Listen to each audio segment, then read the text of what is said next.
Feliz día a todos. El día de hoy vamos a hablar sobre la toma de muestras para cultivo. Este tema lo desarrollamos mis compañeras Aimee Aguilera, Ariadna Chirinos, Carbelis García, Ana Golindano, Carla Guarata, Ariana Marín y mi persona Shanoa Lugo. Deseamos que disfruten de nuestro seminario. Empezamos hablando sobre diferentes definiciones como lo es la toma de muestras. Se dice que las muestras de laboratorio comprenden una serie de herramientas que permiten analizar el estado físico y de salud de una persona. Estas pruebas pueden ser de sangre, orina, tejidos corporales, entre otros. Esto se irá viendo a lo largo del seminario y que su análisis requiere de equipos especializados y profesional que esté capacitado para realizar dichas pruebas. Con estas, los médicos tratan de buscar anomalías en el cuerpo. Se tienen valores que se deben encontrar dentro de rangos aceptables y hay ciertas estandarizaciones que permiten al personal de salud diagnosticar a una persona, a un paciente. Y hay muchos factores que pueden variar entre una patología y otra. El cultivo se define como aquel proceso de proliferación de microorganismos al proporcionarles un entorno adecuado para su correcto desarrollo. Además, se dice que los microorganismos para proliferar lo que hacen es generar réplicas de sí mismos y que necesitan elementos para su composición química. También requieren de nutrientes y de energía. Los nutrientes deben proporcionar elementos que se encuentren metabólicamente disponibles y la energía metabólica es utilizada para sintetizar macromoléculas y para mantener gradientes químicos a través de sus membranas celulares.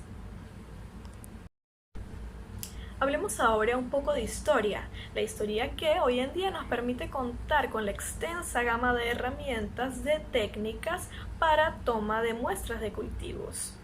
Empezamos remontándonos al siglo XIX cuando el fisiólogo Sidney Ringer desarrolló una solución conocida como solución de Ringer, que contiene cloruro, sodio, potasio, calcio y magnesio. Y en sus investigaciones se concluyó que dicha solución era capaz de mantener latiendo el corazón de un animal fuera del cuerpo.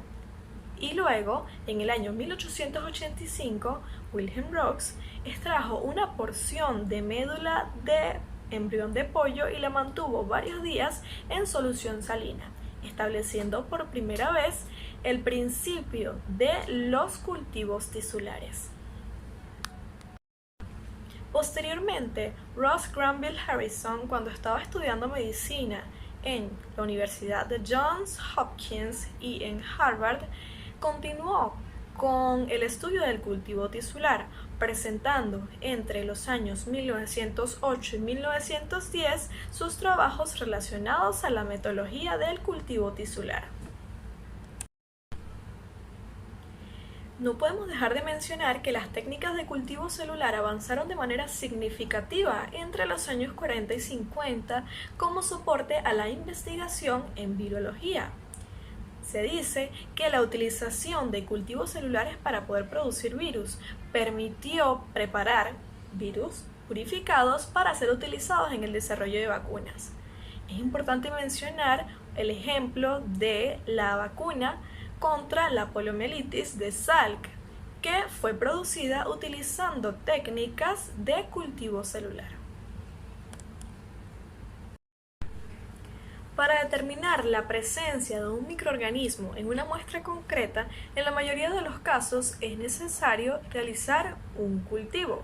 Y para ello habrá que proporcionar al microorganismo las condiciones ideales para su multiplicación. ¿Para qué necesitamos que se multiplique? Bueno, esto para obtener un número suficiente de células que nos permita determinar la presencia o ausencia de microorganismos y hacer recuento de los mismos.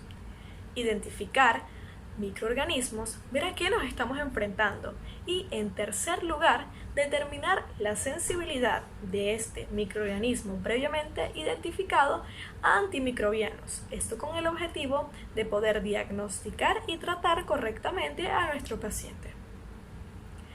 Se dice que uno de los principales elementos en el cultivo de microorganismos son las determinadas placas de Petri que tenemos en la imagen a la izquierda. y su nombre procede del apellido de su inventor, Julius Richard Petri, en el año 1877. Se dice que originalmente estas eran circulares, de vidrio y redondos en líneas generales, pero que actualmente pueden ser cuadrados y normalmente son de plástico. Estos están compuestos por una base y una tapa que suele ser un poco más grande para poder encajar en ella. Las placas de Petri se van a rellenar con medios de tipo sólido, y luego se pueden sembrar e incubar. En ocasiones los cultivos deben realizarse en medios de tipo líquido por otra parte, y para ello se pueden utilizar diversos materiales de laboratorio como son los tubos de ensayo o diversos tamaños de matraces, como vemos en la imagen de la derecha. De lo antes expuesto se puede decir que para que un microorganismo prolifere es necesaria la adecuación de su medio y darle correctas condiciones para su incubación. Partiendo de la directriz de que lo que estamos buscando para el desarrollo correcto de nuestro cultivo es proporcionarle unas condiciones ideales para sí mismo, nos llegamos al concepto de lo que son los medios de cultivo. Y un medio de cultivo es una mezcla de nutrientes y otros componentes que van a permitir el crecimiento de microorganismos in vitro. Estos tienen ciertos constituyentes básicos como son las fuentes de energía, los componentes estructurales celulares y el agua. Hablando de las fuentes de energía, tenemos fuentes de energía orgánicas, como es el caso de los carbohidratos, las proteínas, los polisacáridos, las grasas, los ácidos orgánicos, etc. Inorgánicas como ejemplo el amonio, distintos nitritos, azufre, entre otros, y la luz. En relación a los componentes estructurales celulares, vamos a tener componentes principales que no son más que aquellos elementos que estos microorganismos para su desarrollo deben poseer, como es el caso del carbono, hidrógeno, oxígeno, azufre, fósforo, potasio, magnesio, calcio, hierro y sodio. En el caso de elementos trazas, son casi que estos elementos secundarios principalmente son metales, como el caso del cobalto, zinc, molibdeno, cobre y manganeso. Y los factores de crecimiento son aquellos compuestos orgánicos que un microorganismo necesita como precursor de sí mismos o como componentes indispensables de ellos, de su material celular, pero que no pueden sintetizarlos a partir de sus nutrientes, sus fuentes de carbono más simples, por lo que requiere de ellos como nutrientes, como adicional. Algunos ejemplos de ellos son aminoácidos, purinas, pirimidinas y vitaminas. Estos medios de cultivo también tienen diferentes tipos que se pueden clasificar según su estado físico, según su composición y según su aplicación.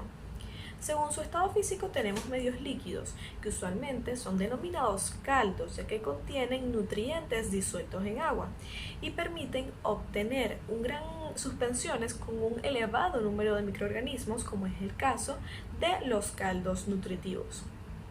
También pueden encontrarse en medios sólidos que llevan un agente solidificante, como es el caso del agar, que se dice que es un polisacárido acídico producido por ciertas algas rojas a una temperatura de 45 grados. A esta temperatura es que él se gelifica. Se usa este mismo en medios sólidos a una concentración del 1.5% y son utilizados para el aislamiento y mantenimiento de microorganismos en el laboratorio, como es el caso del agar nutritivo.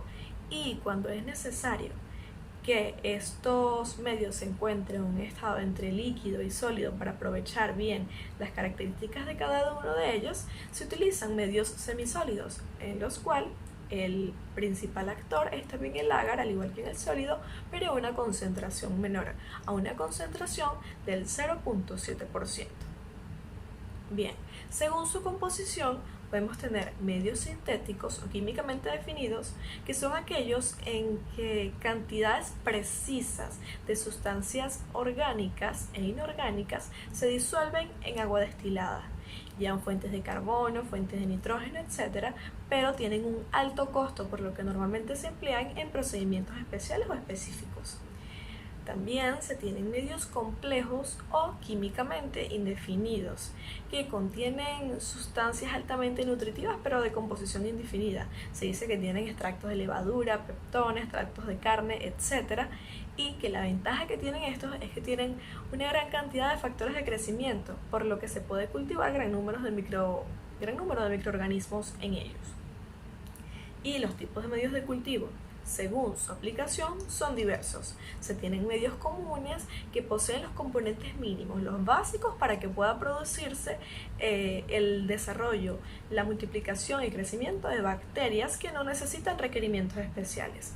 Los medios de enriquecimiento, por su parte, sí poseen componentes mínimos, pero que también incorporan factores que son indispensables para el desarrollo de ciertos microorganismos en específico. También se tienen los medios selectivos, que estos contienen ciertos componentes que me van a inhibir el desarrollo de ciertos microorganismos, ya sea con el objetivo de aislar uno en específico o evitar la presencia de agentes contaminantes en el cultivo. También se tienen, según su aplicación, por medios diferenciales, que se utilizan para poner en evidencia ciertas características bioquímicas que ayuden a diferenciar diversos géneros o especies de microorganismos. Y según su aplicación por los medios de identificación, son aquellos que están destinados a comprobar alguna cualidad específica de un microorganismo que pueda ayudarnos a identificar al mismo. Continuando con nuestro desarrollo de los medios de cultivo, vamos a hablar de los elementos o características especiales de los medios de cultivo. En primer lugar, tenemos la naturaleza del sustrato o fase en que crecen o proliferan las células.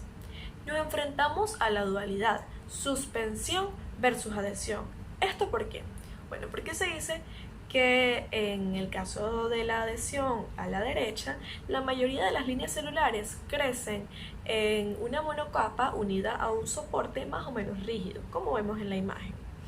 Y que por su parte el crecimiento suspensión, que es aquel en el que las células se ven como en el caso del cubo izquierdo, el crecimiento generalmente se restringe a ciertas líneas celulares que se disponen de esa manera, como en diversas capas, particularmente en el caso de las células hematopoyéticas y a tumores ascíticos. Aparte de lo antes expuesto, se tiene que decir que si una línea celular tiene que unirse a un sustrato para proliferar, se va a denominar de dependencia de anclaje, y en el caso de que no necesite el mismo sería de independencia de anclaje. Continuando con la naturaleza del sustrato o medio o fase en que crecen las células, hablamos de los materiales utilizados como sustratos, entre los que destaca, por ejemplo, el vidrio, por su bajo costo, sus ventajas de limpieza y esterilización. Se dice que este es especialmente útil para su posterior observación al microscopio debido a su buena calidad óptica. El plástico desechable es de los más utilizados en la actualidad, y el plástico más utilizado es el poliestireno, por tener también una excelente calidad óptica. También contamos con microsoportes, que se tratan de soportes de plásticos y poliacrilamida en forma de pequeñas bolas a las que se unen las células que son dependientes de anclaje. Estas bolas con las células adheridas mantienen a las mismas en suspensión.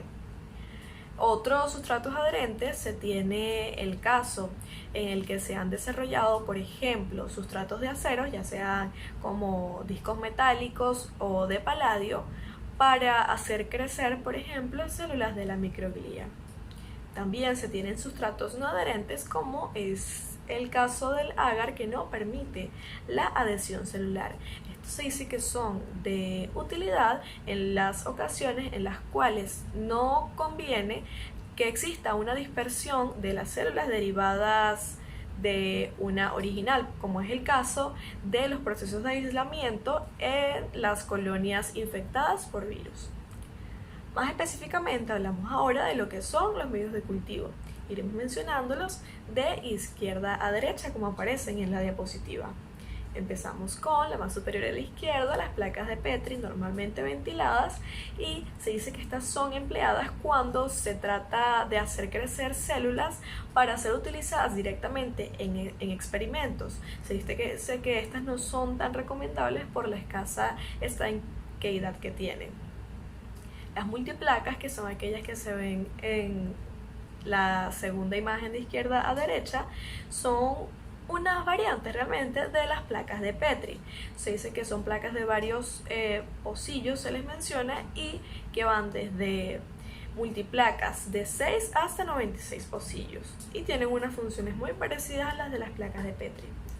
Por su parte, los frascos de Roux, que son la tercera imagen de izquierda a derecha, se dice que estas pueden ser ventiladas o no, ahí se ve una no ventilada, y que son muy recomendables para el mantenimiento de líneas y para la reproducción de células. En la última imagen vemos las roller bottles, que se trata de unos tubos con una cara plana sobre la cual el cultivo se fija y permite que éstas se incuben, valga la redundancia, aquellos incubadores dotados de roller, que son aquellos que se ven en la imagen de la derecha. Se ven como unas botellitas dispuestas sobre unas estructuras específicas que son para fijar los cultivos. En segundo lugar, de los elementos de los medios de cultivos, se tiene la naturaleza y composición de la fase gaseosa. Los componentes más significativos de la fase gaseosa de esto son el oxígeno y el dióxido de carbono. Se dice que las necesidades de oxígeno normalmente en la mayoría de los cultivos son cubiertos por la tensión atmosférica, aunque en casos normalmente de cultivos de órganos se requiere una tensión de oxígeno superior al 95%, por lo que hemos de recurrir a medios alternos para lograr esta concentración. Esta alta tensión de oxígeno para el caso de los órganos se debe mayormente a la geometría del órgano y a las dificultades del gas para poder difundir entre las distintas capas de tejido. Respecto al dióxido de carbono, se dice que juega un papel importante en los gases de los medios de cultivo, puesto a que principalmente puede lograr controlar los diferentes valores de pH que han de ser óptimos para el correcto desarrollo de los microorganismos. En tercer lugar, las condiciones físico-químicas y fisiológicas del medio. Podemos contar con el pH, temperatura, viscosidad y tensión superficial. Hablando del pH, se dice que el pH óptimo para el crecimiento en general de microorganismos es de 7.4, aunque pueden existir pequeñas variaciones. Se dice que el medio de cultivo debe encontrarse tamponado, es decir, con algún aditivo de una solución búfera, esto con el objetivo de evitar cambios bruscos de pH. La temperatura sí tiene gran influencia en la tasa de crecimiento celular, y de ahí la importancia de los laboratorios para controlarla muy minuciosamente durante el proceso de incubación. Se dice que cada microorganismo tiene una temperatura óptima a la cual su crecimiento es más rápido, una temperatura mínima por debajo de la cual no hay crecimiento celular y una temperatura máxima sobre la cual tampoco hay crecimiento celular. Y estas tres temperaturas se denominan temperaturas cardinales y son características de cada microorganismo. La viscosidad del medio se dice que viene dada por el contenido en suero, aunque tiene poca influencia sobre el crecimiento. La importancia de la viscosidad viene dada porque al momento de la agitación, para el movimiento de transporte de los cultivos para evaluarlos sobre otra mesa o de esta manera, pueden causar daño celular, y la viscosidad disminuye el daño en relación a la agitación. Finalmente, la tensión superficial para los medios de cultivo debe ser baja. Se dice que esta empieza a aumentar cuando aumenta la aparición de espuma, la cual normalmente es dada por un burbujeo de dióxido de carbono. En estos casos es recomendable emplear o adicionar un agente antiespumante que normalmente es de silicona. Esto con el objetivo de evitar la desnaturalización de las proteínas y de evitar la contaminación por poseer una mayor superficie de contacto que no está en desarrollo en relación al desarrollo celular. Con el objetivo de concluir con los elementos de los medios de cultivo, hablamos finalmente de las condiciones de incubación, entre las que se puede decir que todo medio de cultivo está formado por diferentes elementos, entre los cuales se encuentran soluciones salinas especializadas, los cuales son una mezcla de sales inorgánicas, incluyendo usualmente bicarbonato de sodio. Los aminoácidos se dice que son necesarios, los esenciales para suplementar el medio basal del medio de cultivo, y también en el caso de algún requerimiento especial del microorganismo específico se pueden adicionar aminoácidos especiales. Las vitaminas son súper necesarias para la supervivencia de las células y para aumentar la tasa de crecimiento celular. La glucosa puede ser utilizada como medio de energía para los medios de los microorganismos. También podemos encontrar en ellos otros suplementos inorgánicos de bajo peso molecular, entre los que se pueden encontrar elementos para la formulación de nucleósidos, intermediarios del ciclo de Krebs, lípidos, piruvato, entre otros. También se cuenta con hormonas y factores de crecimiento, los cuales están disponibles en el suero y ya hemos hablado anteriormente de ellos, así como finalmente antibióticos y antifúngicos, esto con el objetivo de evitar crecimientos contaminantes que me puedan distorsionar el resultado de mis cultivos. Bien, a continuación los dejo con mi compañera Ana Golindano para continuar con la ronda de seminario.